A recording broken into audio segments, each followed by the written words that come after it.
Well, hello, hello, hello, and hello. Come on, come on, come on in, my brothers, and come on in, my sisters. This is Brother West. This is Brother West coming to you again.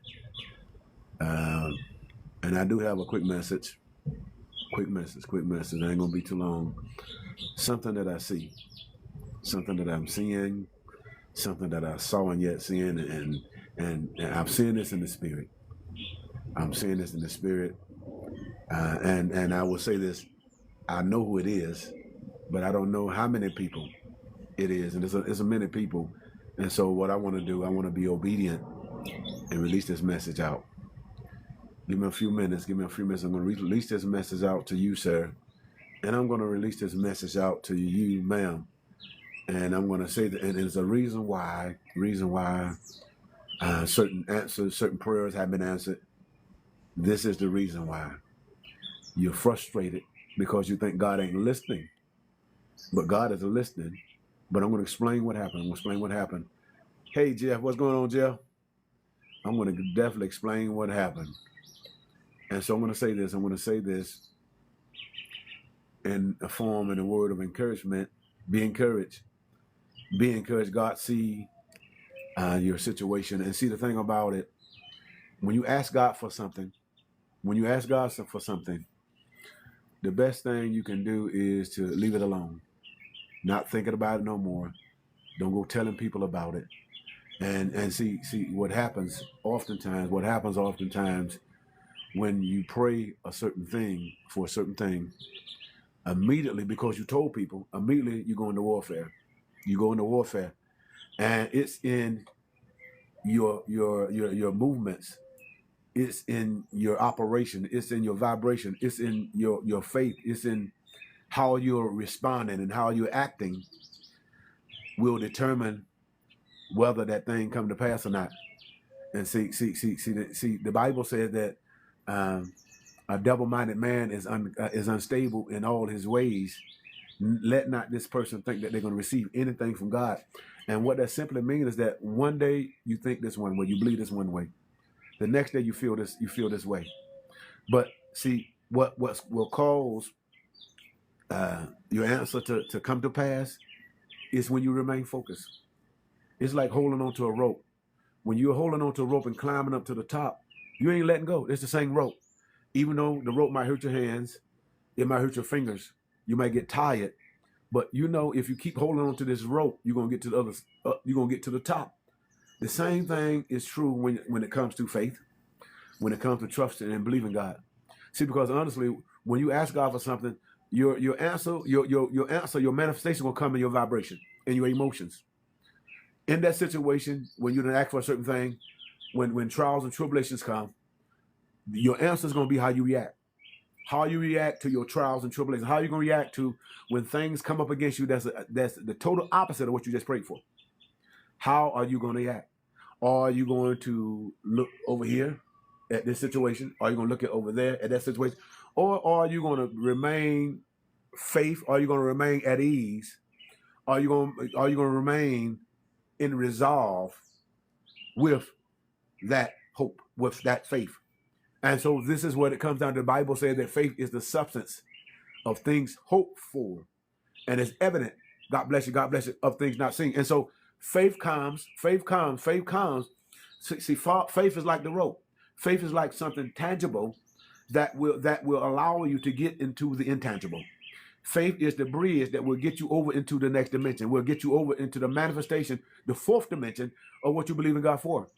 And so it starts with having that faith and believing, not doubting with your words, and not doubting with your actions. Being afraid, being upset, complaining, saying, why it's me? Why am I going through all of this? All of these things, when you do go through these things, when you're going through trials and tribulation, what you believe for, it's killing it. It's not going to happen. It's not going to come to pass when you're worried. Because when you become worried, then now you don't kill your faith. You don't kill what you've been hoping to. The fowls of the air done got it. The fowls of the air. When you look at the Bible mentioned in the book of Matthew, the 13th book of Matthew, it talks about different stages where seeds are planted. One is planted a little bit under the earth. And so, but then the moths and stuff like that will come and eat it. Then some is planted a little under the earth, but then the cares of this life will come and choke that word out. And so there's one that's the word is founded on good ground that will come forth. And so based on the seeds that you plant, you have to guard your seeds.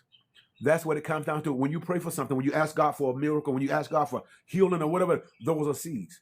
Those are seeds that you're planting.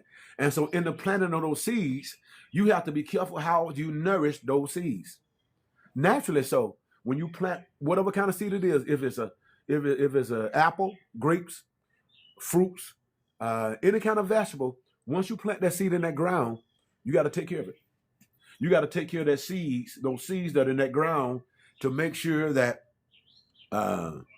flies, make sure that maggots or moths or anything won't come and eat your fruit, eat your seed. And so what you do, some people, even when they're planting something, they'll build their garden on the inside of the house. They put it on the inside of the house where elements from the outside can get in. But they put it on the inside on the house, but then they cover it with certain things that it need to help it grow. Fertilizers, light, water, certain things of this nature to cause and protect that seed until that seed is able to grow and until that seed is able to bear fruit. The same thing is true when it comes to anything, your seed, anything that you pray for, your blessing, what you're hoping for. You must protect that seed. You must protect that seed. You must protect that blessing. And see, oftentimes, when you tell something, the Bible says, God says, when you pray, go in your secret closet. But not only to go in your secret closet, God also says to close the door, shut the door. He wants you to shut the door. And what you do in secret, God will reward you openly for. See, the reason why God wants you to close the door, God wanted you to close the door on any kind of influence, any kind of outside voice, anything that would get in the way, that would alter your blessing. Because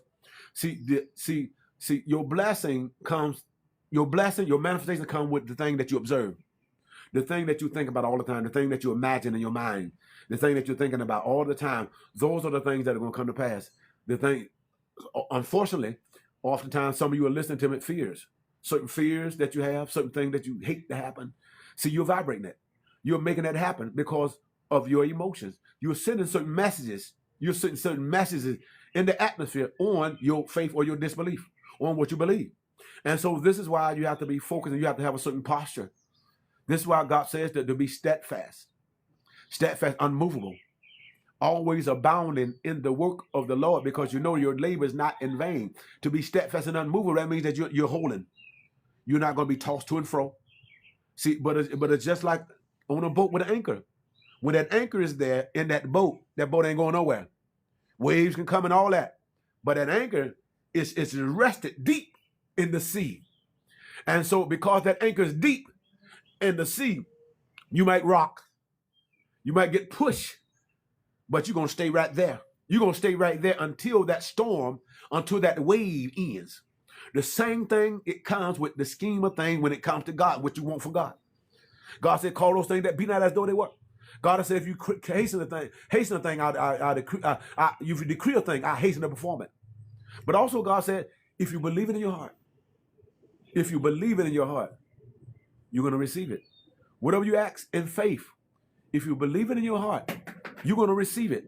See, there's a place in your heart that you must keep God at.